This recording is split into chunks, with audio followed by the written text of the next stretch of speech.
शं वरुणः शन्नो भवत्पर्यमा शन्न इन्द्रो बृहस्पतिः शन्नो विष्णुरुक्रमः ॐ शान्ति शान्ति शान्तिः।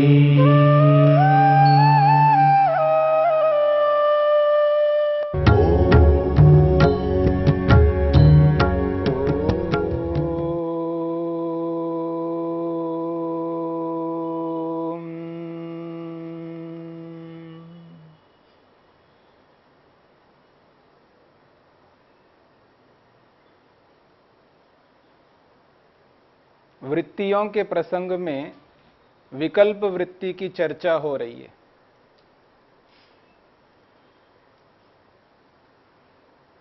विकल्प वृत्ति में महर्षि वेदव्यास ने आत्मा का उदाहरण दिया है। उदाहरण कहता है चैतन्यम पुरुषस्य, पुरुष की चेतनता। यहां षष्ठी विभक्ति का प्रयोग है। पुरुषस्य चैतन्यम, आत्मा की चेतनता। तो दो अलग अलग दिख रहे हैं यहां पर।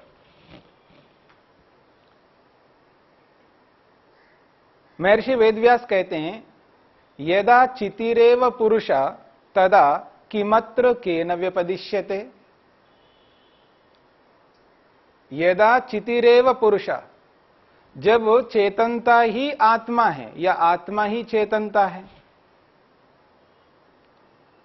चिति कहते हैं आत्मा को और पुरुष कहते हैं आत्मा को।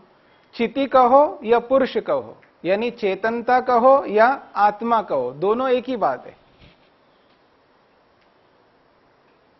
आत्मा की चेतनता जब ये बोला जाता है तो यहां संबंध होने के कारण से दो पदार्थ, दो चीजें हैं ऐसा लगता है। आत्मा की चेतनता। तो वेदव्यास कहते हैं यदा चितिरेव पुरुषा, जब चेतनता ही पुरुष है, तदा किमत्र केन उपदिश्यते। अत्र पुरुषस्य चैतन्यम, अत्र पुरुषस्य चैतन्यम, इस वाक्य में किम, किसको, केन, किससे उपदिश्यते कहा जाता है। जब चिति ही पुरुष है तो किसको किससे बता रहे हो। जब एक ही चीज है, एक ही चीज को दूसरे से कैसे बता सकते हैं आप। यानी एक ही चीज को दो करके कैसे बता सकते हैं आप।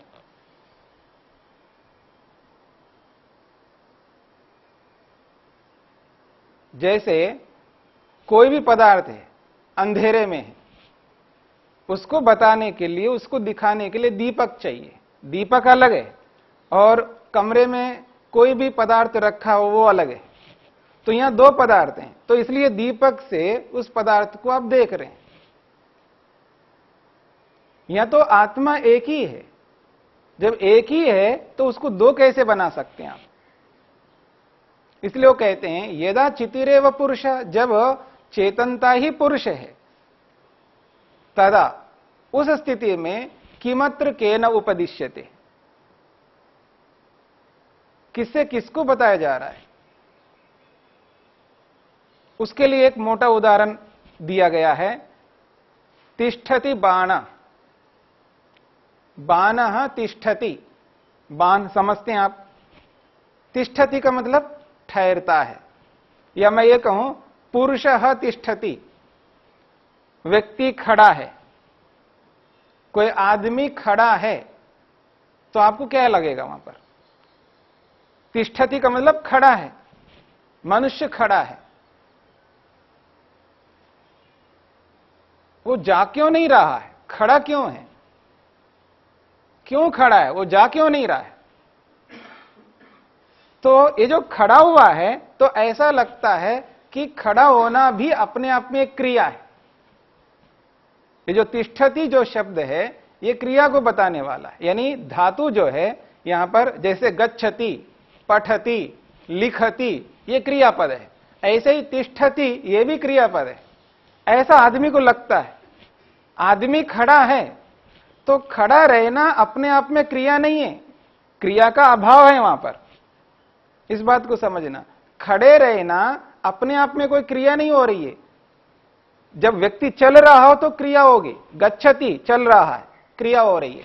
लेकिन आदमी खड़ा है वहां क्रिया नहीं है, लेकिन आदमी को ऐसा लगता है वहां क्रिया हो रही है। खड़ा होना अपने आप में कोई क्रिया नहीं है, लेकिन मन में वृत्ति यही बन रही है कि व्यक्ति खड़ा है, यानी क्रिया हो रही है। मैं आपको उदाहरण देता हूं। गाड़ी में बैठे हम लोग, कोई ट्रेन में बैठा है, कोई बस में बैठा है, कोई टैक्सी में बैठा है, कोई किसी में बैठा है। अब गाड़ी खड़ी है, आप देखेंगे, अनुभव करेंगे, गाड़ी खड़ी है और हम गाड़ी में बैठे हुए हैं, चल नहीं रही गाड़ी, परेशान हो रहा है व्यक्ति, दुखी हो रहा है। किस बात को लेकर के दुखी हो रहा है? गाड़ी खड़ी क्यों है? गाड़ी खड़ी क्यों है? खड़ी है, खड़ी है, खड़ी है, तो खड़ी है गाड़ी, ये खड़ी होना भी एक क्रिया है, ऐसा उसको समझ में आता है। परेशान हो रहा है व्यक्ति, दुखी हो रहा है। यद्यपि लोक में विकल्प वृत्ति का प्रयोग हो रहा है, लेकिन जहां सुखदाई के रूप में हो रहा है, किसी को समझने में सुख मिलता है व्यक्ति को। किसी भी वस्तु को समझने के लिए विकल्प वृत्ति का प्रयोग करके हम बहुत सुख लेते हैं। अग्नि के बारे में समझ करके, हाथी के बारे में समझ करके, जिसको जिस जिस वस्तु के बारे में जानकारी नहीं है उसको वो जानकारी दे देकर विकल्प वृत्ति से बहुत सा सुख लेते हैं हम लोग। लेकिन उसके साथ साथ इस का समझ ना होता है, जब समझ में नहीं आता है विकल्प वृत्ति, तब उससे दुख भी होता है, व्यक्ति को दुखी होता रहता है। तो वो दुख नहीं होना चाहिए व्यक्ति को। एक आध्यात्मिक उदाहरण भी महर्षि वेदव्यास ने दिया है। निष्क्रियः पुरुषः, आत्मा कैसा है? निष्क्रिय है। आत्मा में कोई क्रिया नहीं होती है। वैसे क्रियाएं अनेक प्रकार की होती है, यहां जिस क्रिया का निषेध किया है वो अलग प्रकार की क्रिया है। उदाहरण के लिए, आप आजकल आम खा रहे हैं, मान लीजिएगा, आम को ला करके रखा है, 1 दिन हो गए, 10 दिन हो गए, 15 दिन हो गए, आप देखेंगे 15वें दिन में वह आम की जो स्थिति है उसमें बदलाव दिखाई देगा, उसमें क्रिया हो रही है, उसमें सड़ना गलना रूप क्रिया हो रही है। क्रिया हो रही है, आपको समझ में आता है, ये बदल गया, आम बदल गया, इसमें क्रिया हो रही है। ऐसी क्रिया आत्मा में नहीं है। आत्मा कोई गलता नहीं, सड़ता नहीं, वो एक जैसा रहता है, एक रस रहता है, उसमें कोई किसी प्रकार का परिवर्तन नहीं आ सकता। इसलिए उसको कहा निष्क्रियः पुरुषः। आत्मा कैसा है? निष्क्रिय है। यहां क्रिया का अभाव बताया जा रहा है, लेकिन मन में एक ऐसी वृत्ति बनती है, ऐसा विचार उत्पन्न होता है मन के अंदर कि निष्क्रिय नाम का भी कोई गुण है, निष्क्रिय नाम का भी कोई धर्म है जो आत्मा में रहता है। ऐसे ही एक उदाहरण मैं आपको देता हूं आत्मा के संदर्भ में। अनुत्पत्ति धर्मा पुरुषः। अनुत्पत्ति धर्मा पुरुषः, आत्मा उत्पन्न होने वाला नहीं है, अनुत्पत्ति धर्म वाला है। जब अनुत्पत्ति धर्म वाला ये शब्द सुनते ही अनुत्पत्ति धर्म भी एक कोई धर्म है, यानी उत्पत्ति रूपी धर्म का वहां अभाव बताया जा रहा है। इस बात को पकड़ने का प्रयास करना, उत्पन्न होना रूपी जो धर्म है, कोई भी वस्तु उत्पन्न होती है तो उत्पन्न होना धर्म है। उसके अंदर घड़ा उत्पन्न होता है, उसके अंदर यह सामर्थ्य है कि उत्पन्न हो सकता है, कपड़ा बन सकता है, मकान बन सकता है, जितने भी बने हुए पदार्थ हैं ये सब उत्पन्न होने वाले हैं। तो उत्पन्न होना भी एक अपने आप में एक उसके अंदर क्वालिटी, एक धर्म है। पर जिसमें उत्पन्न होने की क्वालिटी नहीं है, कोई ऐसा धर्म नहीं है, कोई ऐसा गुण नहीं उसमें, उसको कहते हैं अनुत्पत्ति धर्म, जो उत्पन्न नहीं होता है। तो उत्पन्न ना होना भी अपने आप में एक धर्म है, एक गुण है, ऐसी वृत्ति मन में बनती है। इसी का नाम विकल्प वृत्ति है। ऐसे लोक में बहुत सारे उदाहरण आप देख सकते हैं। जहां जहां विकल्प वृत्ति से लाभ होता है, वहां वहां इसको न समझने के कारण से हानि भी हो सकती है। और इन बातों को समझ करके जब व्यक्ति चलता है, कहां विकल्प वृत्ति का सुख ले सकते हैं हम, वहां जहां उचित रूप में इसका प्रयोग कर सकते हैं वहां उचित रूप में प्रयोग करना है, और जहां इसका प्रयोग दुखदायी है वहां उसको रोकना है। तो व्यवहार में अनेकत्र हम बहुत परेशान होते रहते हैं। किसी आदमी को हम भेजना चाह रहे हैं, अभी मैंने आपको उदाहरण दिया, उसको यहां हम रखना नहीं चाहते हैं, उसको यहां से भेजना चाह रहे हैं। वो खड़ा है आदमी, जाता ही नहीं, और जो भेजना चाह रहा है वो परेशान हो रहा है। ये खड़ा क्यों है? ये खड़ा क्यों है? खड़े रहने को भी एक क्रिया समझता है, इसलिए व्यक्ति दुखी हो रहा है। खड़ा क्यों है उसमें मन लगा रहा है, ये जाने, उसके जाने में जो उपाय हो सकते हैं उसमें मन नहीं लगा रहा है। बात को समझने का प्रयत्न करना। हम भेजना चाहते हैं उसको, आप भेजिए उसको, और भेजने के जो भी कारण हो सकते हैं उन कारणों को आप लाएंगे तो अपने आप हो जाएगा। हम क्या करते हैं, उन कारणों को लाते नहीं, उन कारणों को सामने लाने के लिए जो विचार करना है वो उस विचार को नहीं लाते हैं। बस हमारा मन उसी में लगा रहता है, ये खड़ा क्यों है, ये खड़ा क्यों है, ये जाता क्यों नहीं, ये खड़ा क्यों है।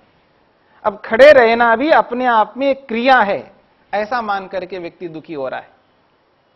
पर कि वहां पर क्रिया का निषेध है, वहां कोई क्रिया नहीं हो रही है। जहां क्रिया नहीं हो रही है वहां क्रिया हो रही है मान करके व्यक्ति दुखी परेशान हो रहा है। यही विकल्प है, और इससे व्यक्ति दुखी हो रहा है। ऐसे लोक में बहुत सारे उदाहरण आप देख सकते हैं, जिसके माध्यम से व्यक्ति परेशान होता रहता है, दुखी होता रहता है। वहां इस दुख को हमको रोकना है, और जो उपाय हो सकते हैं उसके जाने के लिए उन उपायों को ढूंढना है, और उन उपायों को लागू करना है, और उसको भेजना है। उसमें हम मेहनत नहीं कर रहे होते हैं, बस उसी में मेहनत कर रहे होते हैं, ये खड़ा क्यों है। ठीक इसी प्रकार से अब आइए आध्यात्मिकता में। मनुष्य को ईश्वर की भक्ति करनी चाहिए, ईश्वर की उपासना करनी चाहिए, ईश्वर का ध्यान करना चाहिए, उसको समाधि लगानी है,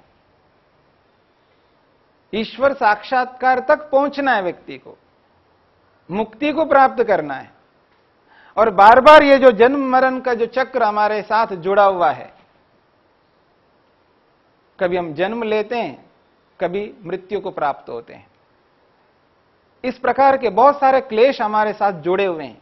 इन समस्त क्लेशों से हम छुटकारा पाना चाहते हैं, दुखों से अलग होना चाहते हैं, आत्मा को सुखी रखना चाहते हैं, स्वतंत्र रखना चाहते हैं, तो हमें मन को एकाग्र करना होगा,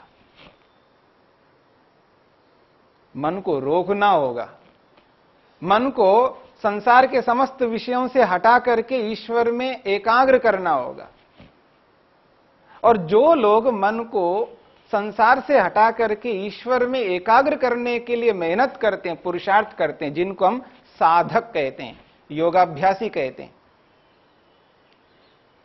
और उनमें अक्सर एक सबसे बड़ी समस्या होती है, वो परेशान होते रहते हैं। किस बात को लेकर के? इसी बात को लेकर के, ये मन रुक क्यों नहीं रहा है। मन का रुका रहना आवश्यक है, मन को रोकना आवश्यक है, लेकिन इस बात को पकड़ना है आपको, ये जो रुकना है, रुका रहना है, रुका रहना अपने आप में क्रिया का अभाव है। यहां पर वहां जैसे मनुष्य खड़ा क्यों है, ये आदमी खड़ा क्यों है, इसको लेकर के जैसे व्यक्ति दुखी होता है, उसी प्रकार से साधक व्यक्ति, आध्यात्मिक व्यक्ति, योगाभ्यासी व्यक्ति, मन को रोकने वाला व्यक्ति वहां पर ही बहुत दुखी हो रहा होता है, परेशान हो रहा होता है। ये मन आखिर रुक क्यों नहीं रहा है, रुका हुआ क्यों नहीं है, उसका दिमाग भी वहीं लग रहा होता है। उसका दिमाग उसमें नहीं लग रहा होता है। मन के रुके रहने के लिए जो उपाय होते हैं, उन उपायों को लागू करके उसको रोके रखना है। मन को रोके रखना आवश्यक है, और इसको रोके रखता हुआ भी उसको यह एहसास भी करना है यहां क्रिया नहीं हो रही, बस क्रिया का अभाव है, मन का ठहरना हो रहा है यहां पर। यह तो उसको समझना है। इसको समझते हुए भी उसको साथ में उपायों को लाना होगा। मन के रुके रहने के जितने उपाय हो सकते हैं, उन उपायों को ला करके उसको रोके रखना है, उसमें मेहनत करना है, ना कि क्यों नहीं रुक रहा है, क्यों नहीं रुक रहा है, क्यों नहीं रुक रहा है। बस इसी को लेकर के व्यक्ति परेशान हो रहा होता है। तो जहां विकल्प वृत्ति सुखदायी है, वहां दुखदायी भी बनता है। इन दोनों स्थितियों को समझना होगा, सुखदायी और दुखदायी। कहां कहां विकल्प वृत्ति दुखदायी बन रही है, वहां वहां हमको उस स्थिति को समझ करके, उस स्थिति से उभर करके, वहां से उसको हटा करके सुखदायी बनाना है विकल्प वृत्ति को। जब विकल्प वृत्ति को सुखदायी बनाएंगे, इसका बहुत बड़ा प्रयोग है।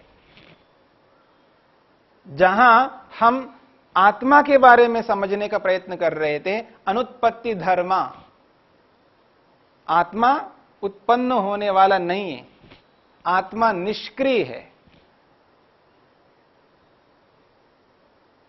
आत्मा सर्वदेशी नहीं है, सब जगह रहने वाला नहीं है। ऐसे बहुत सारे निषिद्ध धर्म हैं, यानी आत्मा में जो धर्म नहीं है, उन धर्मों को भी समझना है।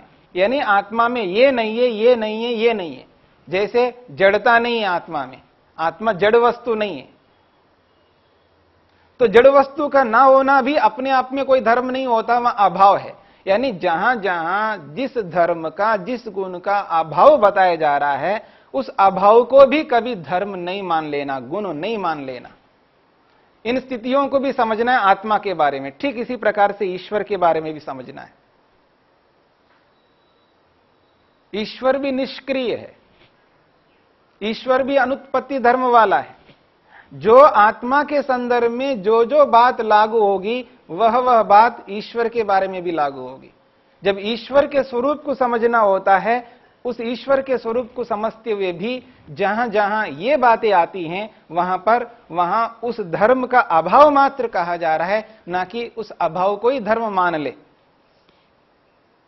इन बातों को लेकर के चलेंगे तो इस विकल्प वृत्ति का समुचित रूप में हम प्रयोग कर पाएंगे। और जहां सुख देने वाला बनेगा ये विकल्प, वहां वहां सुख देने के लिए इसका प्रयोग कर लेंगे, सुख लेने के लिए। और जहां जहां ये विकल्प दुख देने वाला बन रहा है, तो वहां पर इस विकल्प को समझ करके दुख से हमें बचना पड़ेगा। तब जाकर के हम अपने लक्ष्य की ओर धीरे धीरे बढ़ पाएंगे। तो ये तीसरी वृत्ति है, विकल्प वृत्ति। प्रमाण, विपर्यय और विकल्प, इस तीसरी वृत्ति को हमने समझने का प्रयास किया है, विकल्प वृत्ति।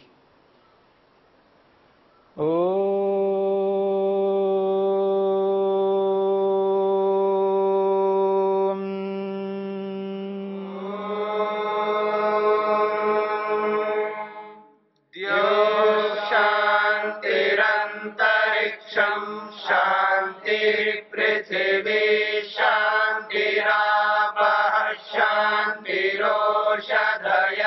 शांतिः वनस्पतयः शांतिर्विश्वे देवाः शांतिर्ब्रह्म शांति सर्वं शांति शांतिरेव शांति शांति